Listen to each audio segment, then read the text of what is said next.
Okay, I thought I'd take some operation of this unit receiving, and for entertainment I put on some really bad ham radio that I can pick up here in the United States.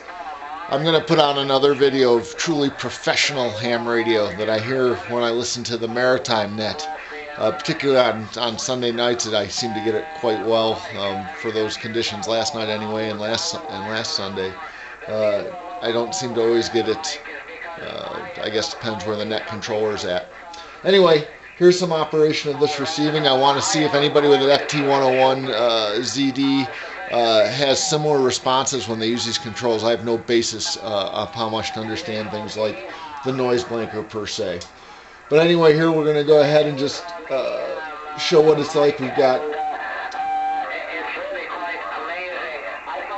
14313 on the 20 meter band is on.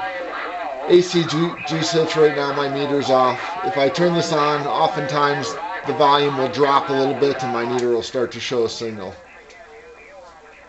And I wanted to know if that happens for most people's radio, where I have really no attenuation per se and then an attenuated signal, but obviously my meter starts to work.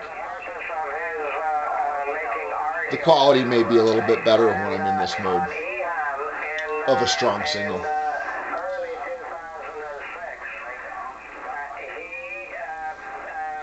This plate knob, when I have my pre-select set on the band where I get my strongest interference or strongest signal, I guess is the way to say that. Usually I can tune it on static or on a voice when it's coming in.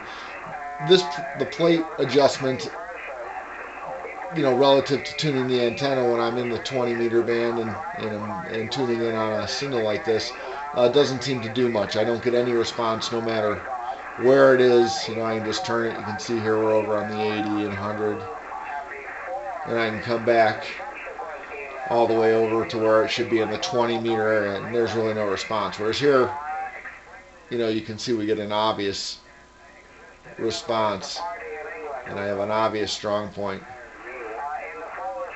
And so I can kind of fine tune that way, but I don't seem to get a lot of response out of this, and I was curious if anybody could provide input on that on the forum that we started.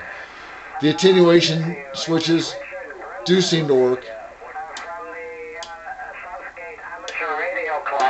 And you can hear it here quite well. There's off. So I'd say I do see and can hear an attenuation of 10 to 20 dB based on my understanding of what that should sound like. So I do think we get some response there. Here we have our APF. I'm not sure what APF actually stands for just yet, and notch switch, and those operate when I turn on this knob. You can see that turns on.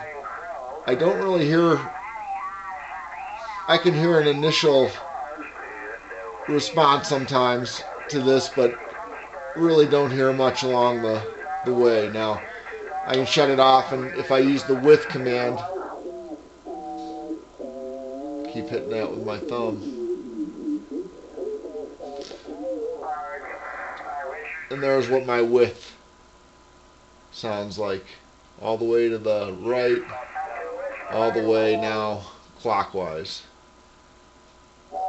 I can get rid of some static on worse signals with that, but it seems to make it just sound not as crisp more than anything else. When I go ahead and use my gain,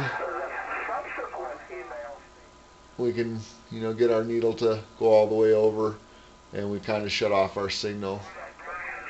And usually I run this almost off, but occasionally I turn it up a little bit if it's really staticky.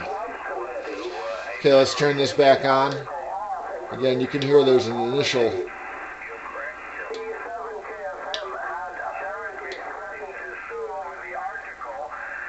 but not a lot of response to anything I do on any signal ever when I rotate this switch around, other than initially there's a turn on.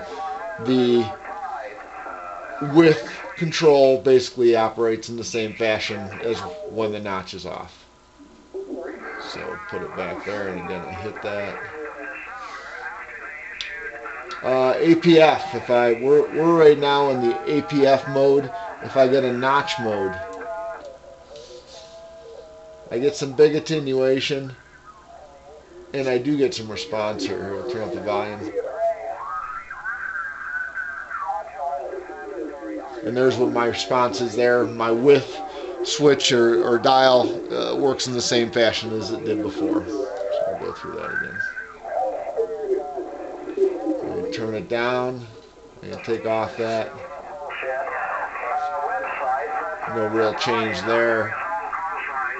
And then off.